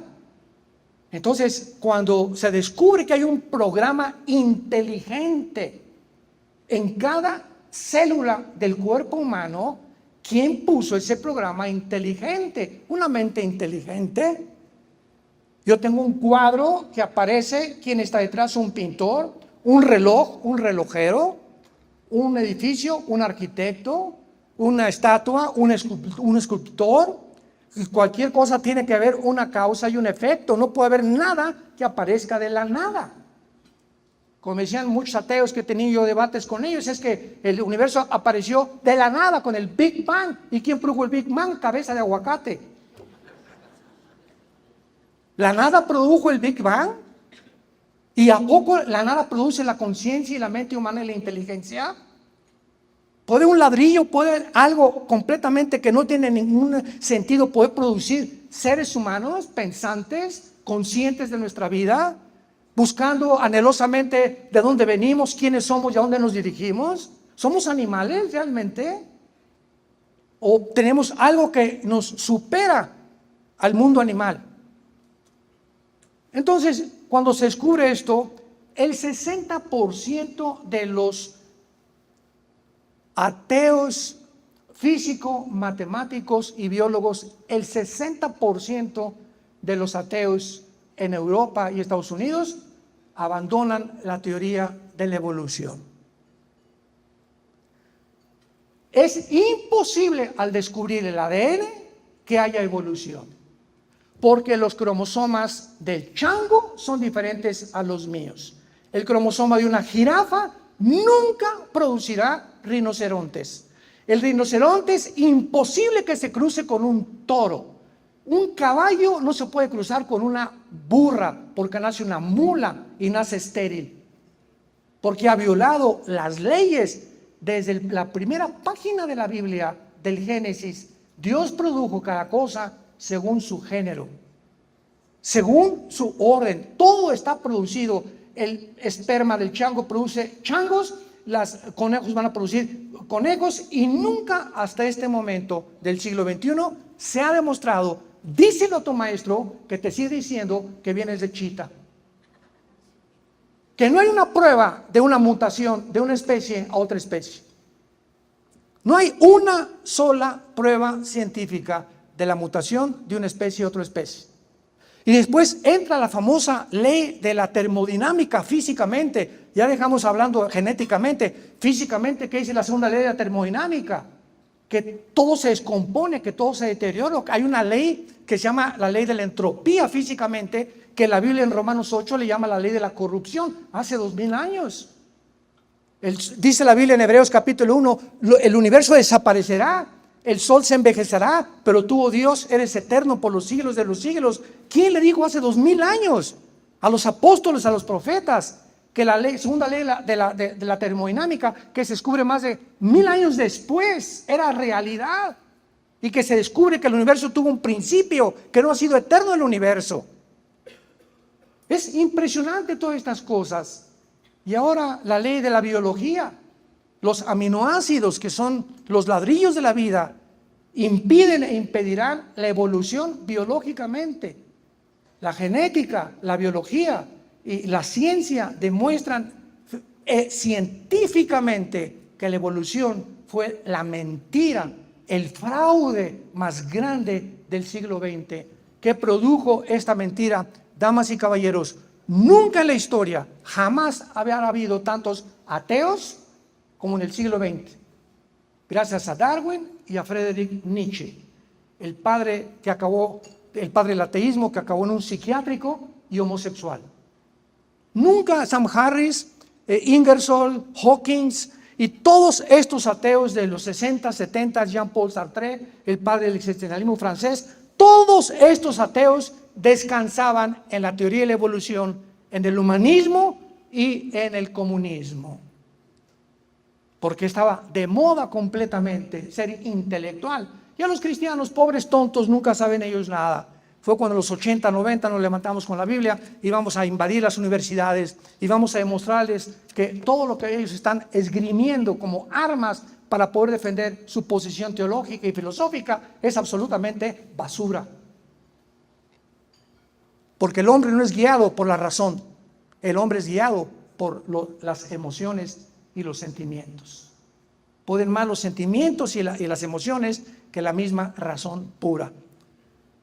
Y así encontramos que después ya entramos al siglo XXI y ahora tenemos el transhumanismo, y no cabe duda que el ser humano siempre ha tenido el deseo de superar sus capacidades físicas, intelectuales, cognitivas y morales. O sea, de alguna manera el ser humano, a través de toda la historia de los faraones, los asirios, los egipcios, el imperio que me muestres, la tribu que me digas, los hindúes, los salvajes en Estados Unidos, todos han querido buscar la inmortalidad. Siempre a los indios los enterraban, los quemaban, los griegos, ¿verdad? Para que su espíritu subiera. Otros creen en la reencarnación, que vamos a regresar. Pero siempre ha sido un sueño del ser humano, porque en el libro de Eclesiastés, capítulo 3, versículo 11, la Biblia dice: Dios puso la eternidad en el corazón humano. Entonces anhelamos vivir, quisiéramos no morir. Yo quisiera vivir 10, 15, 20 años más, ver a mis nietos, jugar con ellos y volver otra vez a descubrir que en las cosas sencillas de la vida se encuentra la felicidad. La diferencia en estos tiempos es que este deseo de la inmortalidad ha adquirido otra dimensión, porque la tecnología moderna ha permitido al ser humano expandir sus capacidades intelectuales, su esperanza de vida, alterar el mismo ADN. Es una técnica que se llama el CRISPR.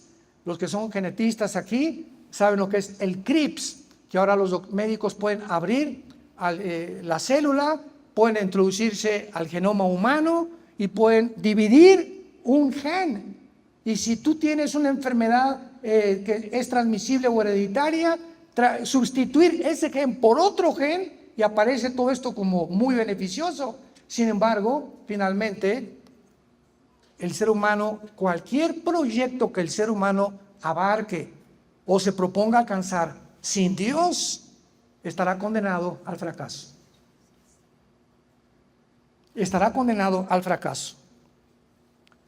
El transhumanismo es la nueva filosofía del ser humano, porque el ser humano dicen que somos unos seres imperfectos, por lo que hay que aplicar, sígueme con cuidado, la tecnología moderna dentro del ser humano para que la tecnología le convierta en un ser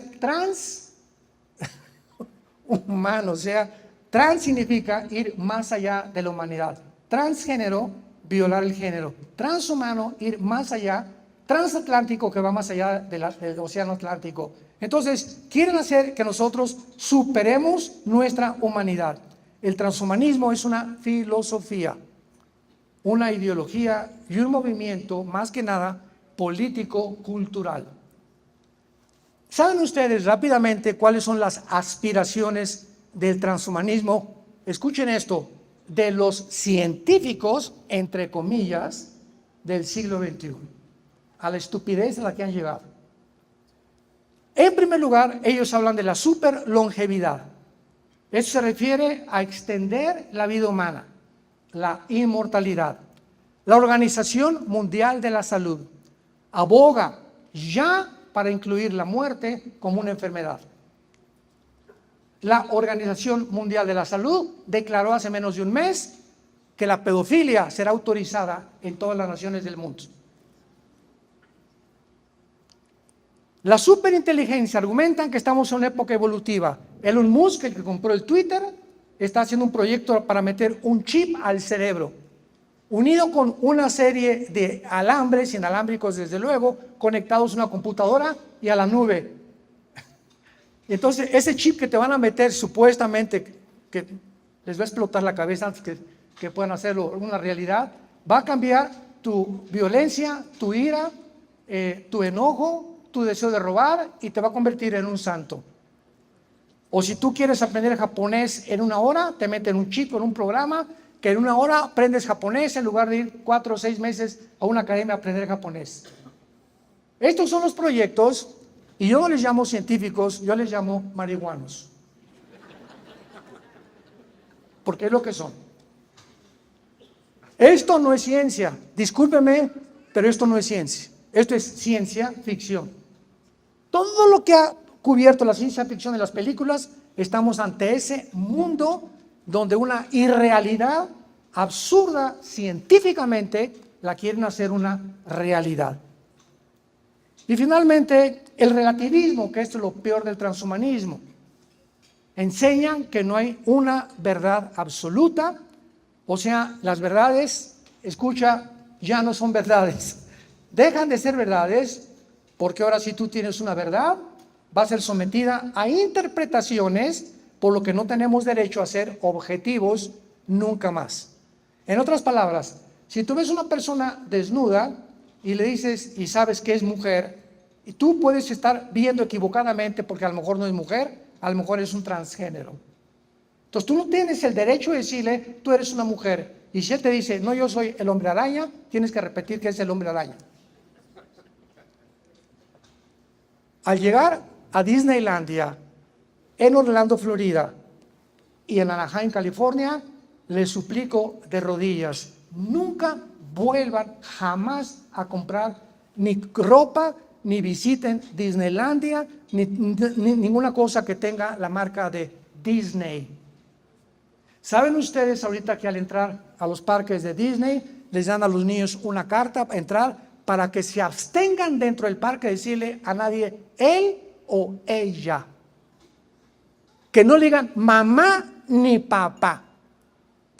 Pasaron el otro día un video donde entró un muchacho de color ya grande, y él le dijo, bueno, entonces para usted, ¿qué es una mamá? Y le contestó, ¿y usted qué es una mamá? Y dijo esta persona de color, pues yo, mamá es mi mamá. O sea, ¿quién es una mujer? Pues todos nosotros tenemos una mamá. Esas son las mujeres.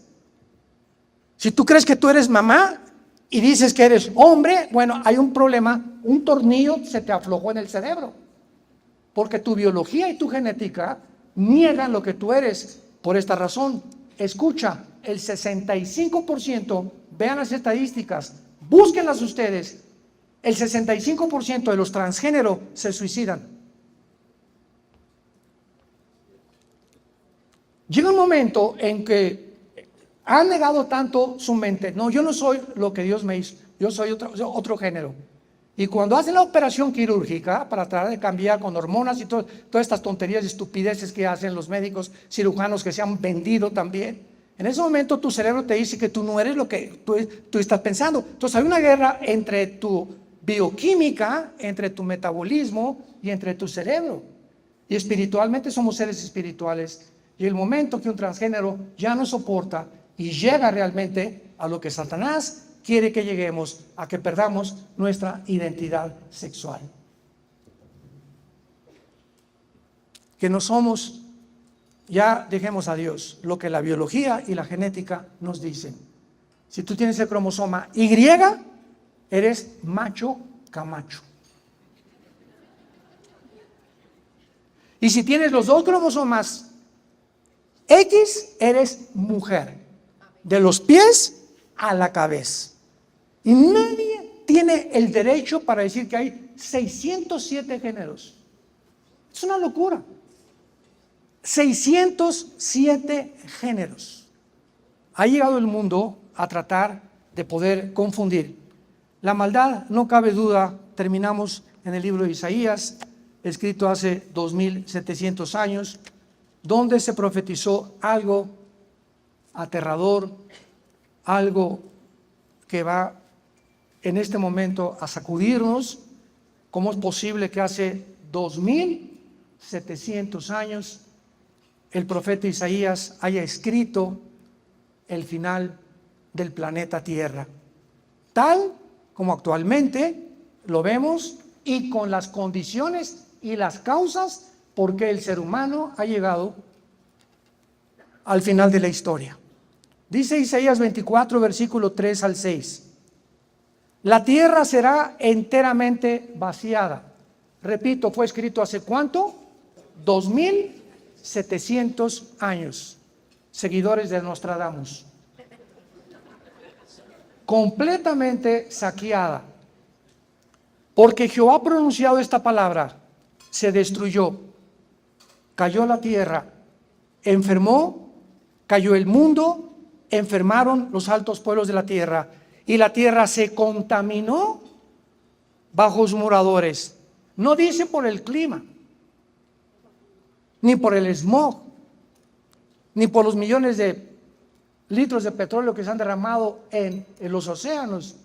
La Biblia nos da una perspectiva completamente diferente a cómo el mundo percibe la causa del clima cambiante en el siglo XXI.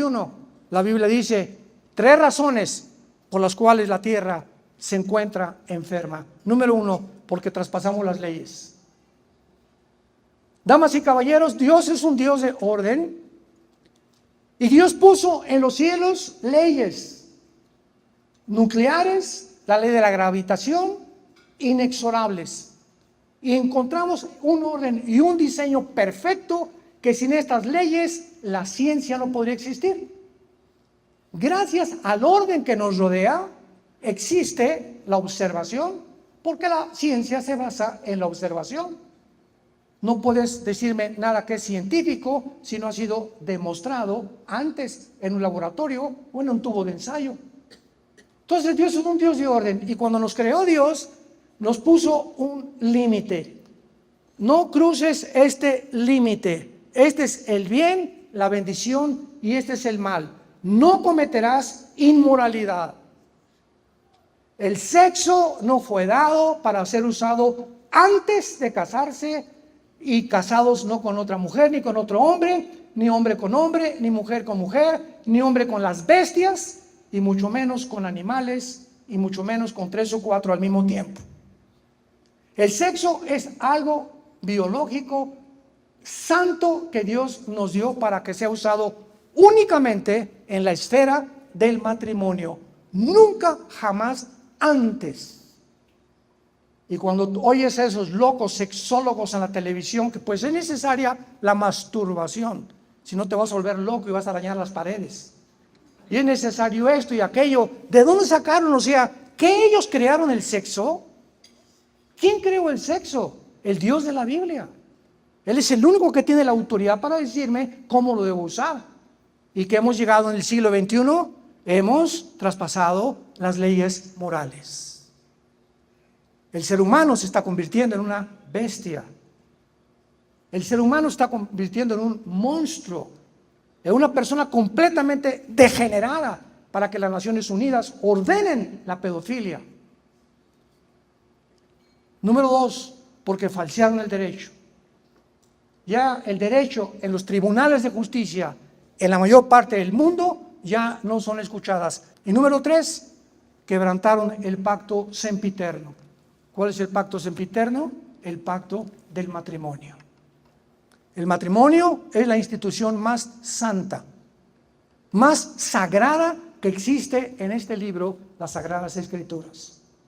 Es la supervivencia de la sociedad. Y cuando una familia ya no es un hombre ni una mujer, y uno, dos o tres o cinco, mi padre tuvo 14 hermanos, ya entonces la familia se desintegra. Y las naciones están formadas por familias. Y cuando las familias se desintegran, las sociedades están condenadas al derrumbamiento, al fracaso, al caos moral, psicológico y espiritual también. La tierra se ha enfermado. Vivimos un mundo desarticulado, un mundo donde la única esperanza es la venida de Jesucristo por segunda vez por nosotros.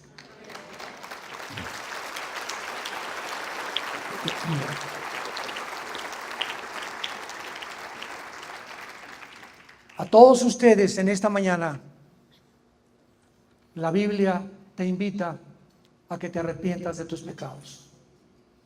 Porque está establecido el día en el que Dios juzgará a los seres humanos. Está establecido un día en el que tú te vas a presentar delante de Dios. Y le vas a dar cuentas porque somos seres morales individualmente responsables de lo que hablamos, pensamos y hacemos.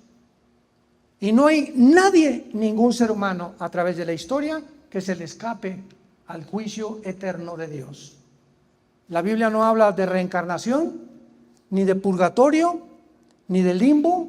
La Biblia habla solamente de dos lugares, cielo o infierno. Como me dijo una viejita un día, ay, yo creo que Dios es tan bueno que no creo que mande a nadie al infierno. Yo le contesté, amén, amén. Dios no manda a nadie al infierno, se van solitos. Tú tienes una vida nada más para determinar, tal vez es esta mañana, porque ninguno de ustedes ha venido por coincidencia a esta conferencia. Dios en esta mañana te ordena, es un mandamiento, arrepiéntete de tus pecados. No sigas la vida que llevas, vuélvete a mí, dice el Señor, y encontrarás ríos que salgan de agua viva dentro de ti. No importa que hayas matado a 30 personas el día de ayer, o que hayas tenido 8 abortos, o que te hayas divorciado 10 veces, la sangre de Cristo nos limpia de todo pecado. Esto es gracia. Esta es la gracia de Dios.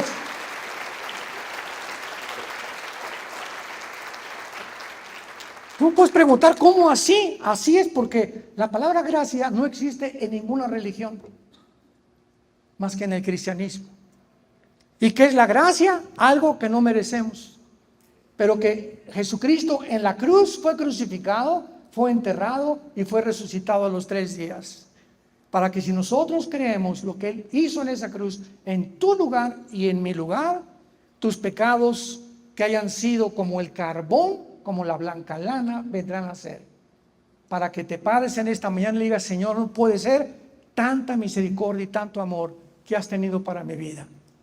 Que ahora yo me siento perdonado y que si hoy en la noche muero, el hecho que en esta mañana yo te haya dicho, entra a mi vida, me darás la vida eterna.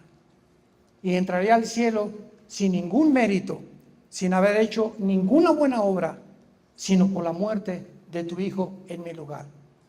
Porque de tal manera amó Dios al mundo, que ha dado a su Hijo unigénito, para que cualquiera de ustedes que en esta mañana crea en Él, no se pierda, mas tenga la vida eterna. Dios muestra su amor para con nosotros en que siendo pecadores, alguien muere en nuestro lugar. Jesucristo fue desechado entre los hombres, completamente despiadado por los hombres. Él llevó nuestras enfermedades, sufrió nuestros dolores. Nosotros le tuvimos por herido de Dios y abatido, mas Él lleva lo que merecíamos nosotros llevar, tus pecados y mis pecados, en su cuerpo, en esa cruz. Resucita a los 3 días para darnos la garantía que hay vida después de la muerte. No somos animales, tenemos un destino eterno. Vamos a seguir viviendo. Y quiero decirles que se acerca el día del juicio de Dios. Y mientras más oscuro esté el mundo, más contentos nos ponemos, porque sabemos que más pronto vendrá Él por nosotros. ¿No quisieras tú en esta mañana invitar a Jesucristo a tu vida? Ahí desde tu lugar, inclina tu cabeza y dile estas palabras, que nazcan de un corazón sincero, de una conciencia limpia y de una fe no fingida. Dile: Señor mío y Dios mío, hay muchísimas cosas que no comprendo todavía, porque tú eres Dios. Reconozco mi finitud y la limitación intelectual que tengo. Pero una cosa te quiero pedir esta mañana, Señor: perdona mis pecados.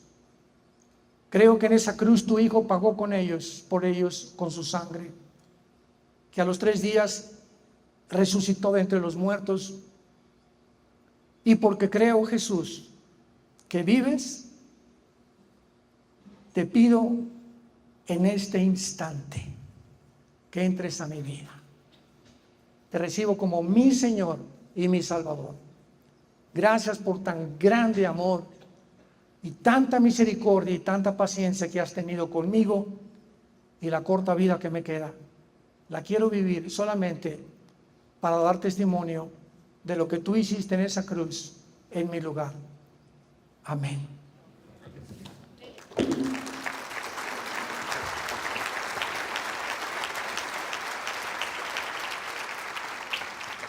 Los cielos y la tierra van a pasar, pero mis palabras permanecerán.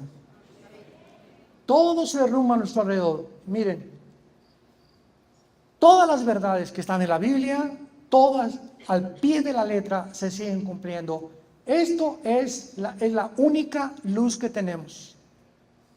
Ama este libro, guárdalo con todo tu corazón, memorízalo, estúdialo, léelo, reúnete en lugares donde se junten cristianos, ora por tus hijos. Hoy en la noche tu hijito de 5 meses, te acercas con tu esposo, le pones tu mano: Padre, bendigo a mi Panchito, a mi Carlitos, guárdalo de todo mal. A tus hijos ya grandes, ya que estén dormidos, a tu hijo Pepe de 40 años de edad, te pido por él, te pido que se vaya a la casa pronto. En fin, ¿verdad? Hoy, al lado de la comida, tal vez por primera vez, antes de comer, agarra a tu esposa, a tus hijos. Padre, gracias por este pollito, por estos tlacoyos, por estas cosas que tú nos das, en el nombre de Jesucristo. Y comenzamos a tener una vida de relación con alguien que vive, que se llama Jesucristo. El cristianismo no es una religión. Escucha esto: es una relación personal, viva, orgánica, dinámica, con alguien que se levantó de la tumba y que ha entrado a tu corazón en esta mañana.